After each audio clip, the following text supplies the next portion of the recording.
So, Roger, I think the question, I know it's just changed, but I'd like to do the technology with children first, is that, you actually set up, as I understand it, the Green School in Bali for your children primarily, and obviously lots of other children. How is, technology impacting our children? And you said that they are, my son's 6, and he's being taught the wrong thing, we all know that. So what should we be doing for our children? Well, I mean, if you start with the assumption that whatever jobs your kids are going to do, whatever business they're going to do, doesn't exist today, it means that the key things they need to learn, I mentioned self-awareness, self-mastery, and self-expression, but if you break that down, what does that mean? It means curiosity. Like, how do you make someone curious? Or how do you get them to be curious? It means discovery. It means resourcefulness. So, for example, Green School.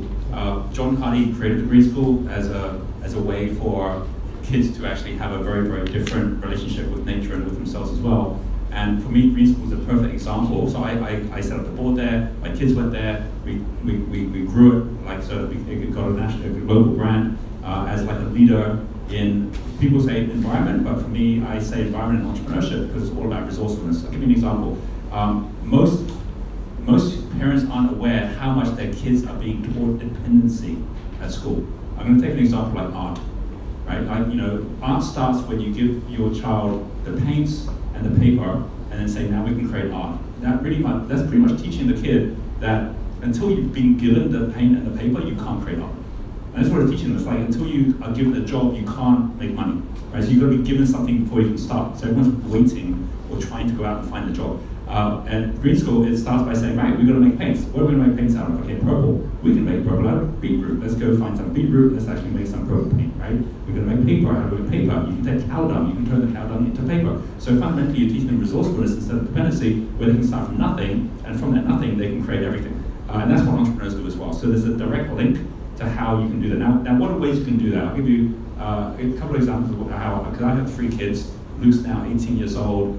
Teresa's 20, Kathleen's 22, and from pretty much their whole lives, I was like petrified they were going to actually grow up like living in the same fear that I saw so many of my friends living in because they were naturally entrepreneurial. So I wanted to actually do everything I could to actually help them to just realize that we all have it within ourselves. When my son Luke, when he actually was doing his final project, he did IB in Bali. His final project was something called Fibonacci blocks, which is basically this idea of creating blocks in the Fibonacci series to teach people beauty, because he was really into maths and he really liked that idea that you could do that after a trip to Italy. And so he said to me, well, how can I know if this is good or not? And I said that always the way to know if something is valuable is give it to the market. So let's put this on Indiegogo and let's see what happens. So he put it on Indiegogo, and I showed him how to run a promotion plan. He put a little team together, he got the thing going, and he started telling his teachers, and they were like, wow, this is interesting, you're putting this on Indiegogo. It went to $10,000, it went to $20,000. I remember him coming back to me after it hit $25,000 in the first 2 weeks, and he's like saying, the teachers they're not supporting me anymore, like they don't want to hear about it anymore. I said, well, you know what the average annual salary of a teacher is here in Bali? You just crossed it within 2 weeks. That's why they didn't understand what you're doing anymore. And he kept on going until he was like 14 years old. He did it until he got to $50,000, and after that, back of that, turned that into a little business. Now, it wasn't because he wanted a business, it's because he wanted to see is there real value in what I'm doing. But if every child went out and just did something to see what happens if I actually just experiment with something with the market, what happens, it just changes their whole mindset. And every child can do that as well. We do lots of camps. We've now got GeniusU, which is a camp that we're running across the world for different kids to be part of, where they learn self-awareness, they go through a Ikigai, they find out what their purpose and their passions are. From as young as like 6 years old, they're already starting to think about what they want to do with their lives, or at least some part of their life, what kind of difference they want to make in the world, and realizing it's all possible. And we have a Genius Apprentice program, which actually was born out of a conversation with Richard Branson on Necker Island, where he said the biggest tragedy is the number of people entering the job market with massive debt as a result of going to university. And he said, I didn't even go to university, but I didn't have debt because every time I learned anything about business, I was making money as I went. I was an apprentice to other people.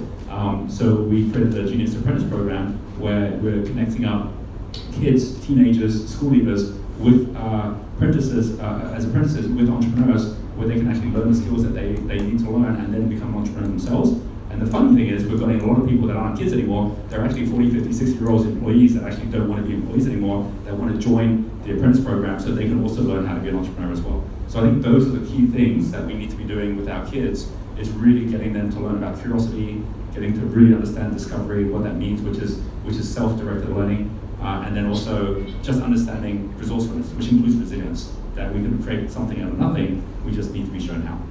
It's quite interesting. You would think that we had actually staged this, because what I was actually wanting to tell you quickly was Luke did raise $50,000 on Indiegogo, but that wasn't before he went to Richard Branson. Roger got me invited to Neck Island. We spent a week there, and I saw him pitch to Richard Branson, and Richard Branson turned him down. So you talk about resilience. He got turned down by Richard Branson. He still went on Indiegogo and raised $50,000 at the age of 14. It's pretty cool, that.